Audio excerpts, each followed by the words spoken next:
নমস্কার বন্ধুরা, আশা করছি সবাই ভালো আছেন, সুস্থ আছেন। আপডেট মিত্র অনুরাগ চ্যানেলে আপনাদের সবাইকে স্বাগত জানাই। আজকের ভিডিওটি খুবই গুরুত্বপূর্ণ। যদি এখনও আপনার অন্নপূর্ণা যোজনার টাকা ব্যাঙ্ক অ্যাকাউন্টে না এসে থাকে, তাহলে ভিডিওটি শেষ পর্যন্ত অবশ্যই দেখুন, কারণ আজ আমি ধাপে ধাপে সহজ ভাষায় জানাবো টাকা না এলে কী করবেন। প্রথমে পুরো বিষয়টা একবারে দেখে নেওয়া যাক। এখন পর্যন্ত মোট আবেদন থেকে যোগ্য উপভোক্তাদের অ্যাকাউন্টে ধাপে ধাপে টাকা পাঠানো হচ্ছে।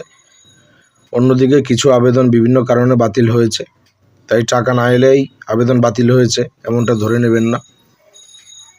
আজকের ভিডিওতে আমরা জানব কেন টাকা আসতে দেরি হতে পারে, প্রথমে কি কি যাচাই করবেন, ব্যাংকে কি বলবেন, কোথায় যোগাযোগ করবেন এবং কোন ভুলগুলো করা একেবারেই উচিত নয়।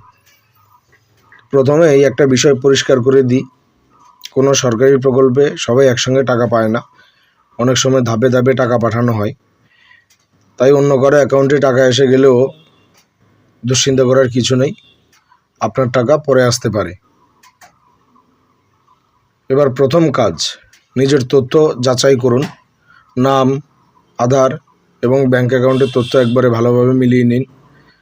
অনেক সময় ছোট একটি ভুলের কারণেও টাকা আটকে যায়।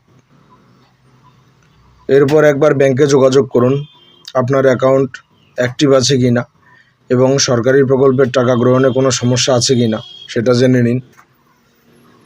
যদি সম্প্রতি ব্যাংক অ্যাকাউন্ট পরিবর্তন করে থাকেন, তাহলে সেই তথ্য সংশ্লিষ্ট দপ্তরে আপডেট করার প্রয়োজন হতে পারে, এটাও একবার নিশ্চিত হয়ে নিন।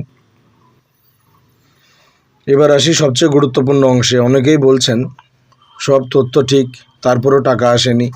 এই অবস্থায় আতঙ্কিত না হয়ে একে একে সম্ভাব্য কারণগুলো যাচাই করুন।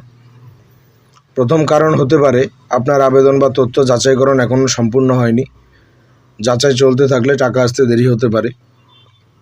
দ্বিতীয় কারণ হতে পারে আপনার দেওয়া তথ্যে কোনো ভুল রয়েছে। নামের বানান, জন্ম তারিখ, আধার বা ব্যাংকের তথ্য আবারও মিলিয়ে দেখুন।